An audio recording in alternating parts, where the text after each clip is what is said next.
So the 15th annual Fitz Supper Club. Is this becoming your favorite outfit of the year, though? This is my first, but I've seen this on you every year. Yeah, it's just kind of like my garb for the year. You know what I mean? The most important thing is I can still fit it.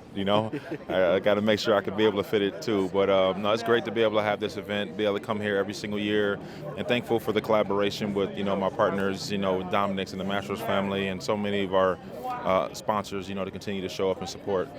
Seeing so many people want to be involved from many different walks of life and support as part of your biggest fundraiser for your foundation, what's that like for you?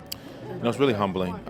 People could be doing whatever they like to be doing, and they choose to come here and support. And so, there's not a day that I'm not very thankful for not only this, but just the life that I have in the state, because it really takes a community, and this community continues to show. And it's really humbled by the fact that they would do that. And knowing that because of this event, your foundation can do what it does. You're a father, and you get to, you obviously with your kids have been able to give them a lot, but this foundation gives so many other kids, whether it's kids trying to be in STEM programs, athletic programs, whether it's their moms battling breast cancer. Do you realize the gravity of it? Is it something you think about often, or is it something you just want to give back any way you can? I try not to have that granular view of it, because it makes you feel like the task is so large when you see all the diagnoses and you see all the kids who are going without eating and don't have access to technology and don't have Wi-Fi to be able to connect when they go home and do that. It becomes ominous, when you start thinking about how large the problem is.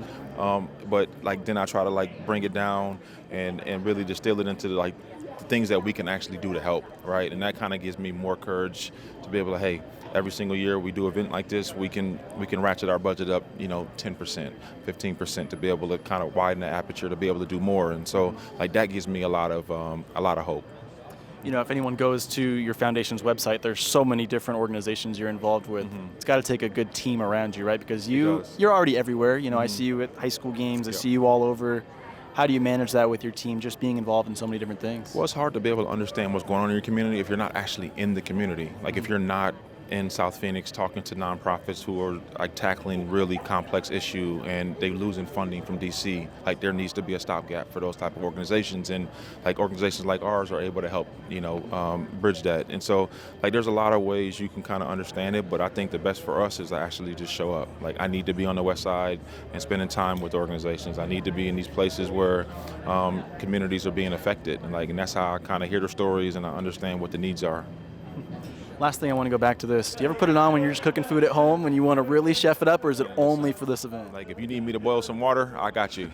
But that's about the extent of my cooking. I could masquerade as a chef in the kitchen here occasionally, but the executive chefs and the guys that actually know what they're doing are there. I could put the steak on the plate, after it's been done right. But you don't want me cooking your food, trust me. Video magic, that's it. You're not cooking. Video magic, yeah. It's amazing what you can do with AI now.